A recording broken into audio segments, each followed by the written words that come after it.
They called her lame and left her for dead, until the lonely rich rancher found her crawling and... Montana Territory, late winter, 1873. Snow fell in heavy silence.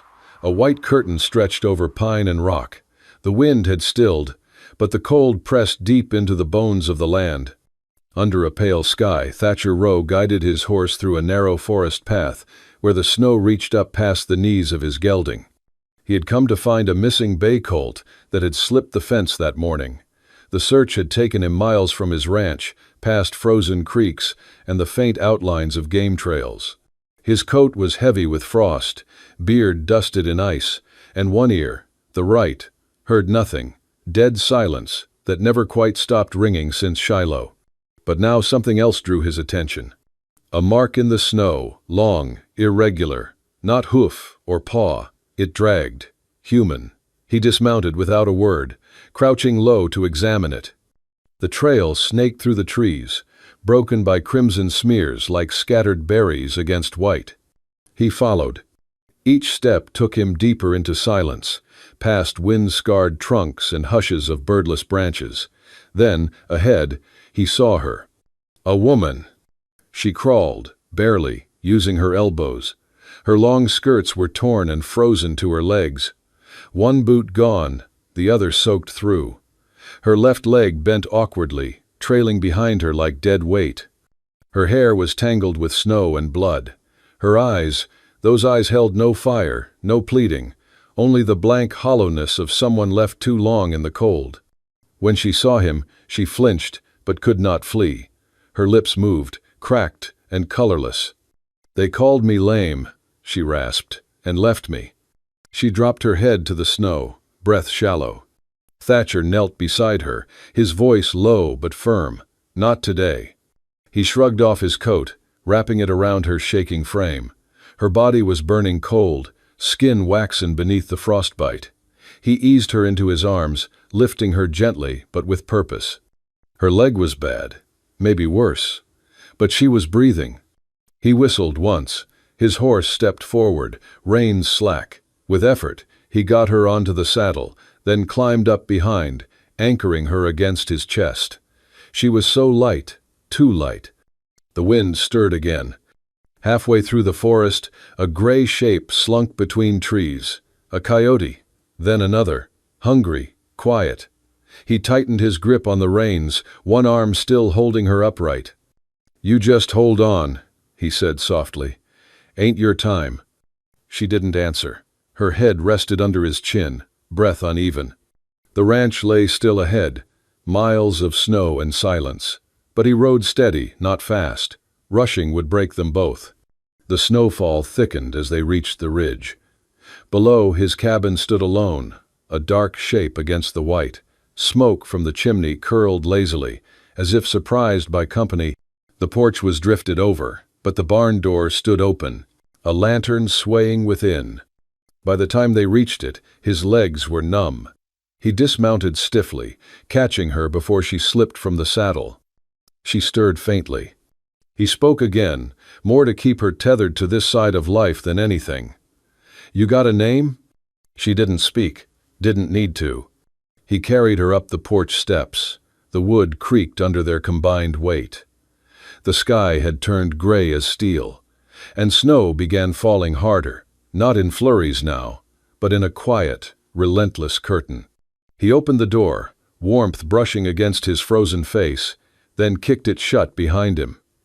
Together, they disappeared into the light, two shadows against the storm, as snow swallowed their footprints. Inside the cabin, the fire was already burning low, glowing dim and orange against the stone hearth. Thatcher laid her gently onto the cot he'd set near the flames, careful not to jostle her injured leg. He had no help here, not for years. He did not need any, until now. He stoked the fire with one hand, pulled his saddlebag over, and began the work.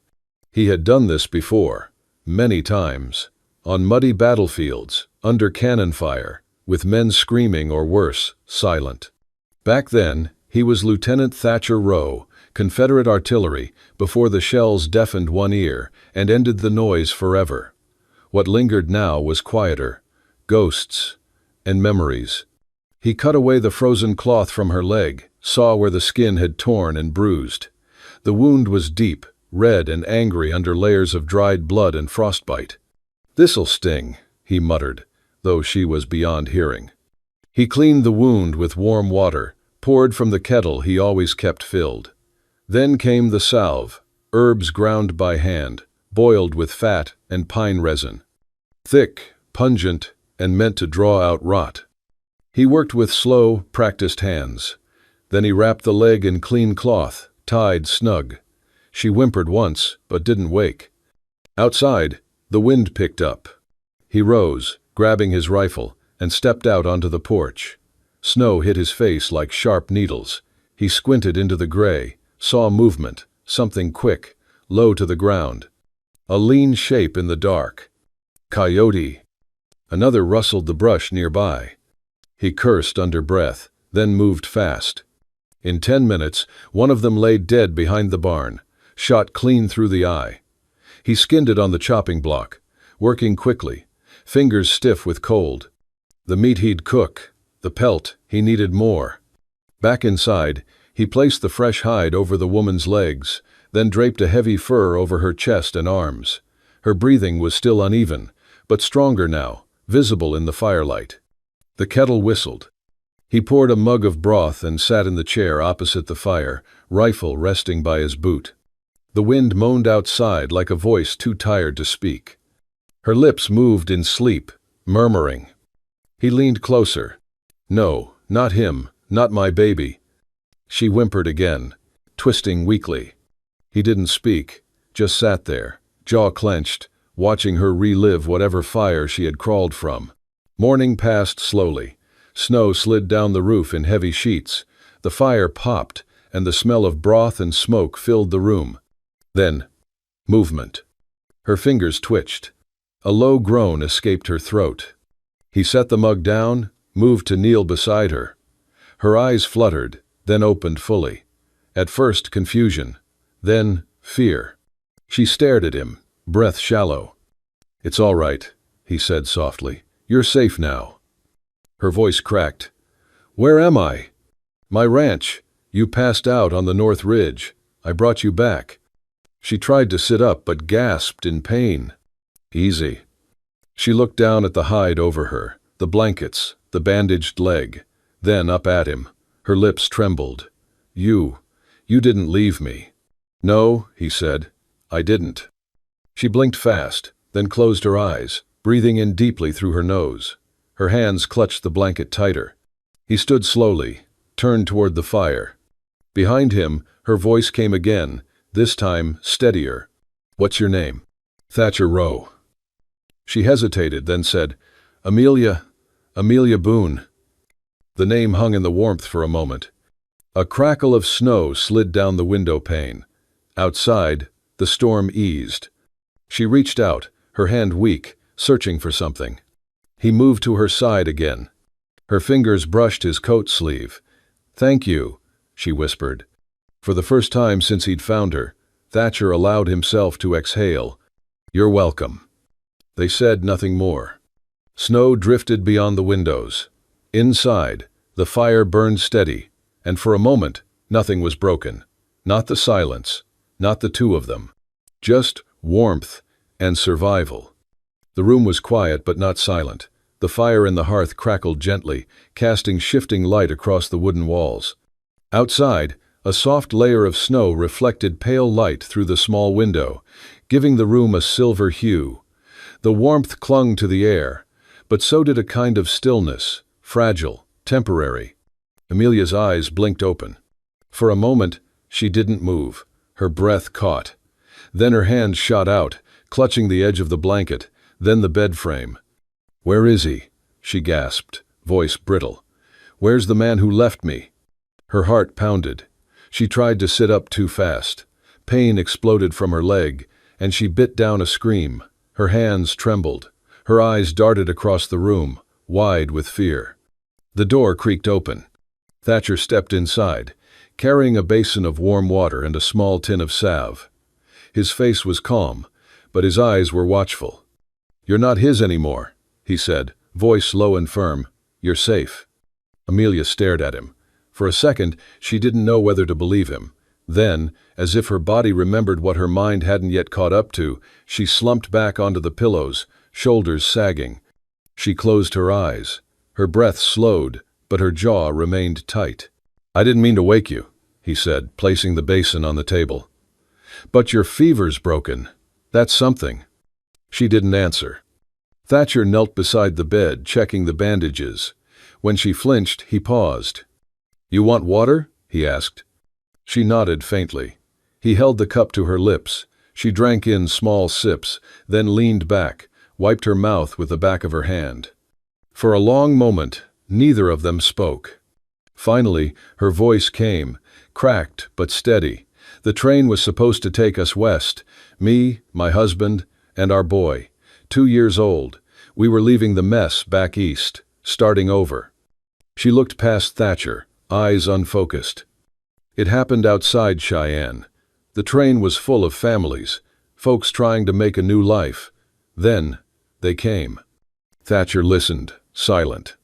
3 of them, bandanas over their faces. One had a scar like a crack down his cheek. They fired into the air, yelling. "My husband!" Her voice hitched. He ran, didn't look back, just ran. She pressed her hand to her chest. Her voice dropped. "I was holding Thomas, our son. He was crying. Then, one of them shoved me. My grip slipped. Thomas fell." Thatcher's throat tightened, but he said nothing. "I heard the gun. I thought, maybe it missed. But when I looked down," her voice broke completely. She turned her face away, covering it with one hand. Her shoulders shook. "I wanted to die with him, but the train didn't let me." The fire popped softly. When she looked back, tears streaked her cheeks. She looked small, not because of her body, but because of the weight she carried. Thatcher didn't try to stop the silence that followed. When he finally spoke, it was gentle, certain. "Then you lived for 2. Amelia's lip trembled. She looked at him as if unsure what to make of the words. He didn't explain them. Instead, he reached for the bandage on her leg. "I need to wrap this again." She didn't resist. As he unwound the old cloth, she winced, but didn't pull away. Thatcher worked quietly. His hands were strong but careful. Every move was precise, like he'd done it 100 times, and he had, just not here, not like this. He cleaned the wound again, applied more salve, and rewrapped the leg with clean cloth, tight enough to hold but not choke. When he finished, he placed his hand lightly on her shoulder. Not to comfort, not to pity, just to say, "I'm here." Amelia looked at the hand, then up at him. A breath passed between them. One moment, one unspoken acknowledgement. Then she laid back against the pillow, eyes half closed, not asleep, but resting. Outside, snow began to fall again, gentle, slow, like a world trying to start over. Inside, the fire burned steady. And for the first time in a long time, Amelia Boone wasn't alone. The wind tore across the open stretch of snow-covered land, whistling through the branches like the cry of something ancient. Thatcher Rowe swung his axe into the log, the crack echoing sharp against the silence. A plume of white lifted from the chopped wood. Then he saw the rider. A dark silhouette against the pale horizon, approaching with purpose. The man sat tall in the saddle, dressed in fine wool and polished boots not made for ranch roads. His hat was clean, his gloves expensive. Everything about him looked Eastern, civilized in the way that made men dangerous out here. Thatcher straightened, wiping his brow with the back of his glove, and watched as the stranger slowed near the edge of the ranch. When the rider dismounted, he walked with an air of confidence, a briefcase tucked under one arm. His smile was thin, his eyes sharp. "Afternoon," the man said. "Name's Garrett Duval." The name sat in the air like a dropped stone. "I believe you have someone of mine inside." Thatcher's fingers curled slowly around the axe handle. "That right?" Garrett nodded. "Amelia Boone, formerly Duval. She's my wife, by law still is." Thatcher didn't flinch. Law's funny about things, especially when a man runs off and leaves his family behind. Garrett's smile never wavered. "We had complications. I'm here to make things right. Take her back east. Her place is not here." Crawling around a ranch. Thatcher stepped forward once, eyes dark as flint. "She ain't crawlin' anymore." For a beat, silence. Then Garrett reached into his coat and pulled out a folded piece of parchment, official-looking, with a red wax seal. He handed it over. "Court order. You can check its authenticity if you like. I'll return with my lawyer in 3 days." He turned and mounted his horse in one smooth motion. As he rode off, Thatcher stood unmoving, the paper crumpled slightly in his grip. Inside, Amelia stood at the window, lips parted in silent dread. Her face had gone pale, her hands trembled at her sides. "I saw him," she whispered, when Thatcher stepped through the door. "He really came." "He did," Thatcher said, "but he's not staying." Amelia shook her head slowly.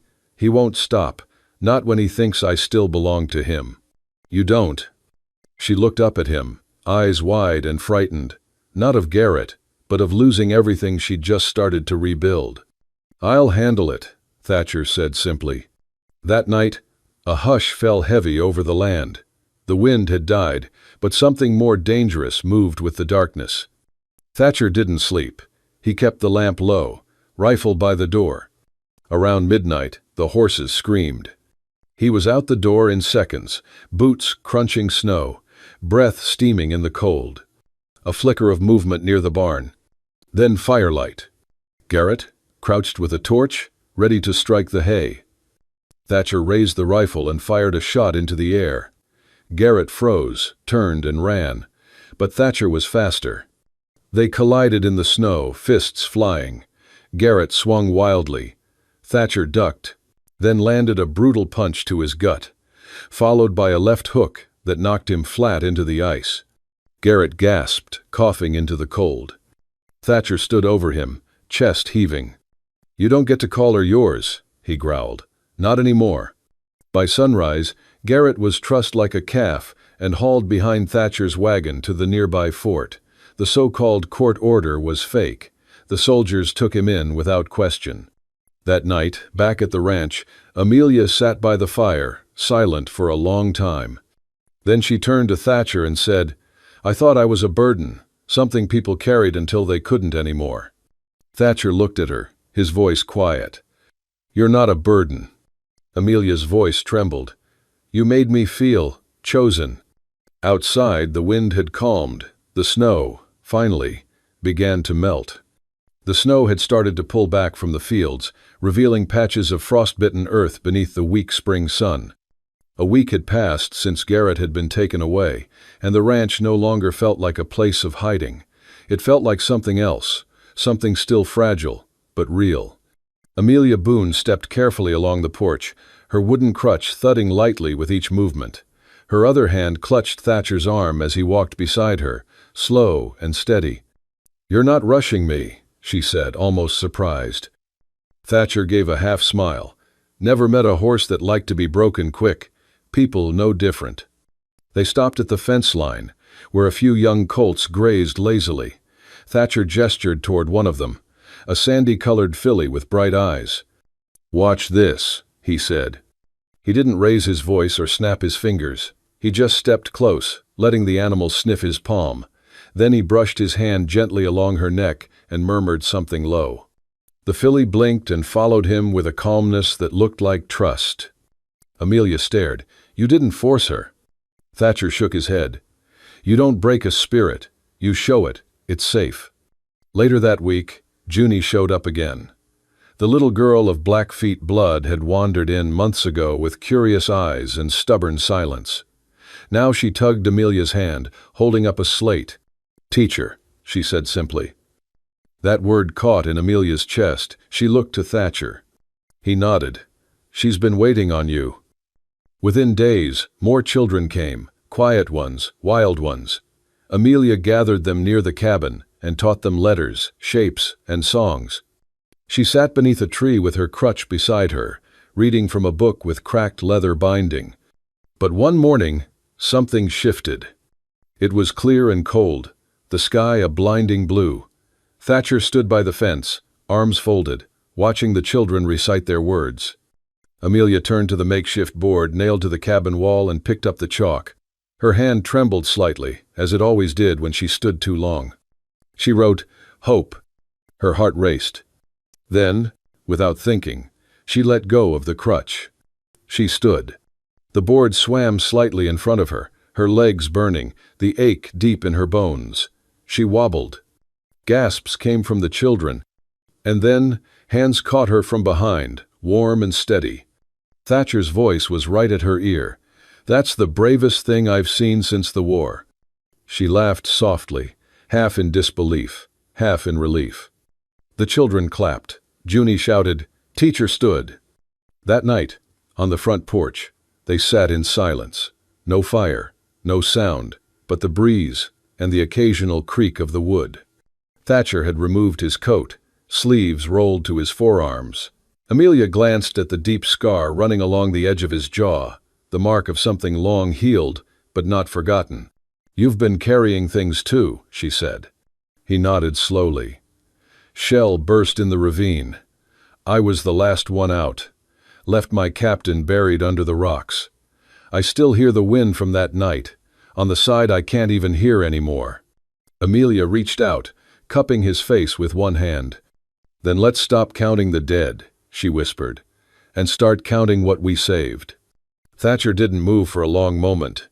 Then he leaned into her touch, not like a man reaching for comfort, but like one finally accepting it. The last of winter fell in soft flurries that morning, quiet and harmless. The Montana plains, still coated in white, no longer felt like a graveyard, but something gentler, like a sheet waiting to be written on. Beneath the surface, the thaw had begun. Streams whispered through the underbrush.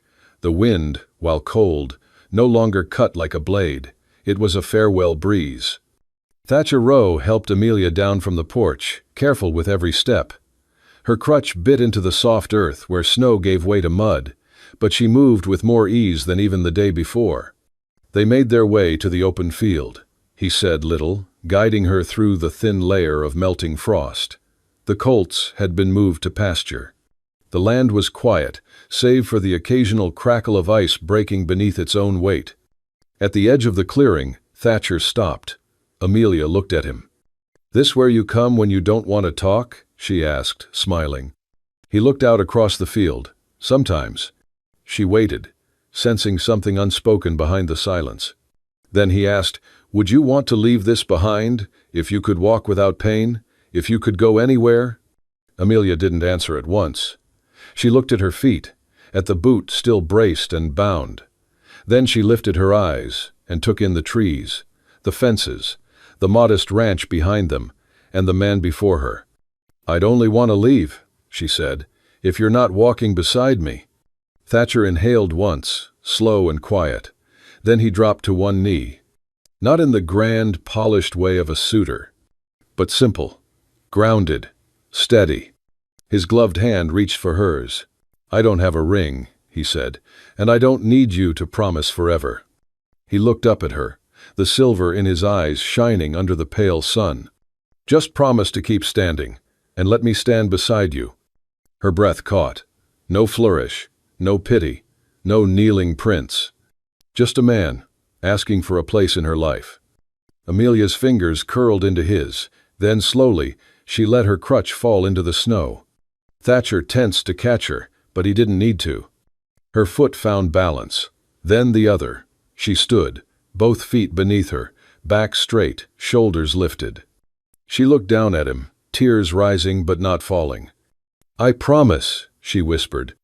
He stood with her, one hand still on hers, the other resting lightly at her waist. Snowflakes drifted around them, melting as they landed. They didn't kiss. They didn't speak. They just stood, together. And for the first time since the train, since the fire, since the screams and the smoke, Amelia didn't feel like a woman trying to survive. She felt like someone who had come back. Not from the dead, but from silence, from solitude, from all the names others had given her: lame, widow, burden.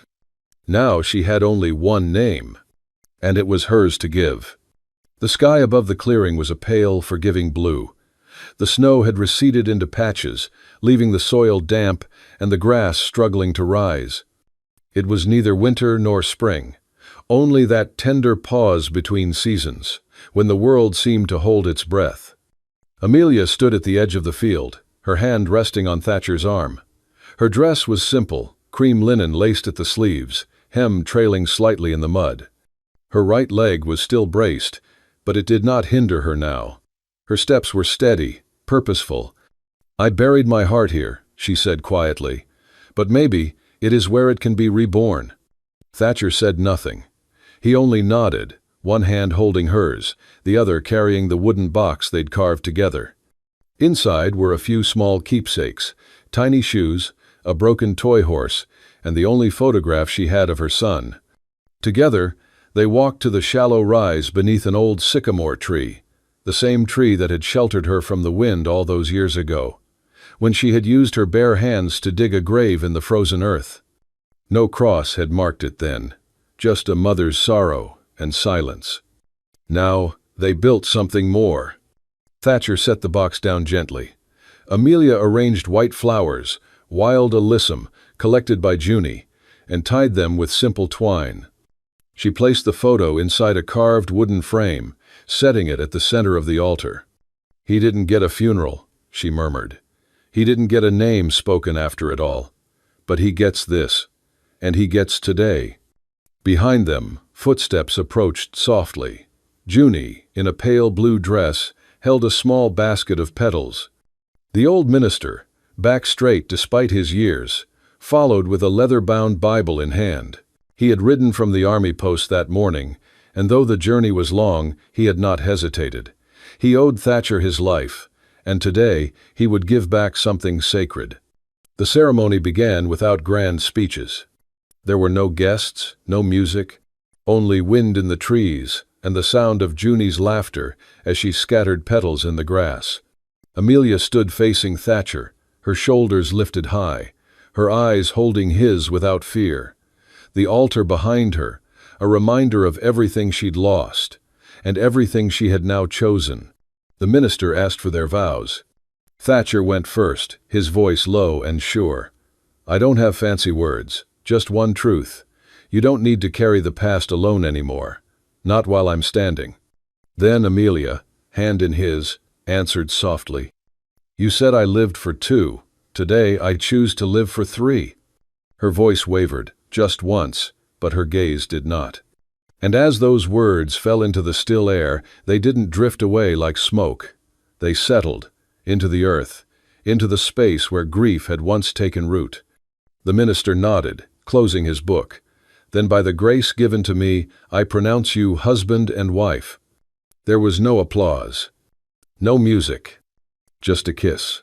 Slow, reverent, and deep.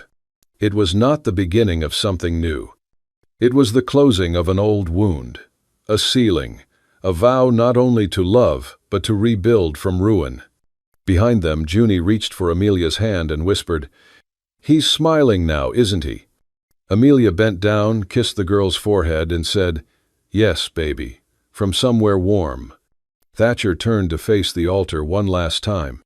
He picked up the frame, ran a thumb across the boy's face, then set it back down and whispered, "We'll keep him with us." As the wind picked up again, fluttering Amelia's veil, the three of them walked away from the grave, not with heavy hearts, but with lighter steps. The place that had once been an end was now a beginning. The spring sun hung gently above the Montana hills, spreading warmth over land that had once known nothing but frost and silence. 1 month had passed since the wedding, and the world outside the Rowe ranch had softened. The soil was dark and wet, full of promise. Grass grew again where the snow had laid its heavy claim. Laughter rang out from the front yard. Children chased each other between the fence posts, little feet pounding against the soft earth, faces flushed with sunlight. A handmade sign hung over the door of the schoolhouse, a modest cabin painted with care. The lettering, carved carefully by Thatcher's hands and painted in Amelia's steady script, read, "The Rowe School, for all who fell and stood again." Inside, Small desks lined the walls. Shelves were filled with hand-sewn readers, worn slates, and bundles of chalk tied with twine. Each afternoon, children from nearby camps and homesteads, native and settler alike, gathered here not just to learn, but to belong. Amelia stood on the steps, her brace replaced now by a cane she barely leaned on. A soft smile curved her lips as she watched Junie hand out books to a younger boy, her voice proud as she explained how to sound out each letter. Thatcher sat at the far edge of the porch, a weathered notebook open on his knee, his pen moving in thoughtful strokes. He paused now and again, looking at Amelia, then back to the page. He wrote, "Dear Will, you once asked if peace ever finds a soldier. I didn't have an answer then, but I do now. It does. She came limping out of the snow and changed everything. Turns out, love is the finest kind of victory. Yours, Thatch." He set the pen down, letting the ink dry in the breeze. His eyes lifted toward Amelia, who was now seated beside a group of children with a picture book open across her lap. Her voice carried softly, clear, confident, as she read aloud. No tremble, no doubt, only warmth. When she finished the story, one of the younger children climbed into her lap, and she didn't hesitate. She held him like a mother would. Like someone who had once lost everything and now chose to give everything back. Thatcher walked over, dropping down beside her with a quiet grunt. He set the letter in his pocket, then reached for her hand. Amelia turned to him, eyes sparkling, and whispered, "They called me lame." He squeezed her fingers gently, the corners of his mouth rising. "But I call you mine." For a long moment, they just sat there. Amelia, Thatcher, and the growing circle of children curled up around them in the soft afternoon light. There was no wind, no ghosts, no heavy past. Only the sound of a turning page, and the deep, steady rhythm of life beginning again. Above the porch, a new sign had been hammered into the old wooden beam. The Rose, built from ashes, standing tall. The words were carved deep, meant to last through storm and season. Just like them. If this story moved your heart like it did ours, if you felt the snow melt, if you believed in love rising from ashes, then don't ride off just yet. Hit that hype button to let us know you want more stories like this. And be sure to subscribe to Wild West Love Stories so you never miss the next tale of grit, grace, and heart on the frontier. Until next time, keep your fire burning and your heart open, because out here, even in the wildest West, love always finds a way.